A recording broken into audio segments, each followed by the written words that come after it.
ഇന്ന് എൻ്റെ കൂടെയുള്ളത് ഒരു ആംബുലൻസ് ഡ്രൈവറാണ്.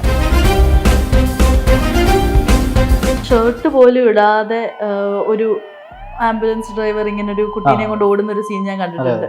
ശരിക്കും അങ്ങനെയാണല്ലേ ഓരോരുത്തരുടെയും ലൈഫ്?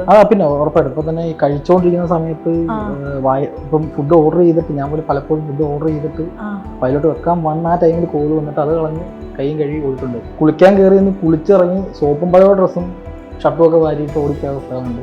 അർഹിച്ച റെസ്പെക്ട് കിട്ടാറുണ്ടോ? ഇല്ല, ഒരിടത്തൊന്നുമില്ല. എല്ലാവർക്കും നമ്മളെ കാണുമ്പോൾ അറപ്പാണ്. അറപ്പാണോ? ഞാൻ ഇതിപ്പോ ഒരു കാര്യം പറയുകയാണെങ്കിൽ പലയിടത്തും ഞാനിപ്പോൾ ഈ ലാസ്റ്റ് ഒരു വീട്ടിൽ ഒരു ബോഡി എടുക്കാൻ പോയപ്പോൾ കുടിക്കാൻ വെള്ളം തരാമെന്ന് ചോദിച്ചപ്പോൾ അവർ പേപ്പർ ഗ്ലാസ്സില്ലേ, പേപ്പർ ഗ്ലാസ്സിൽ വെള്ളം കൊടുക്കാൻ പറ്റുന്നത്. അപ്പോൾ നമ്മുടെ ചുറ്റും നിൽക്കുന്ന ആൾക്കാരൊക്കെ തന്നെയാണ് നമ്മളെ വേറെ രീതിയിൽ കാണുന്നത്. പലയിടത്തും ഒരു ഹോട്ടലിൽ കഴിച്ചുകൊണ്ടിരുന്നപ്പോൾ ഒരു പുള്ളിക്കാരൻ എൻ്റെ അടുത്ത് ഒന്ന് പറഞ്ഞാണ്, നീയൊക്കെ കാരണം എനിക്ക് ജോലിയില്ലാത്ത, നീ ശവം കൊണ്ടുപോകുന്ന വണ്ടിയില്ലേ, നീ എവിടെയെങ്കിലും ഇപ്പോൾ ഇടിച്ച് ചാവൂടാണ്. അപ്പോൾ അവിടെ ഹോട്ടലിലെ ഓണറൊക്കെ നമുക്കറിയാവുന്ന പുള്ളിക്കാരൻ ഇങ്ങനെ കേട്ടുകൊണ്ടിരിക്കും. ഞാൻ കുറച്ച് കഴിഞ്ഞാൽ സ്റ്റക്കായി പോയി, എനിക്ക് പറയണമെന്ന് അറിയത്തില്ല.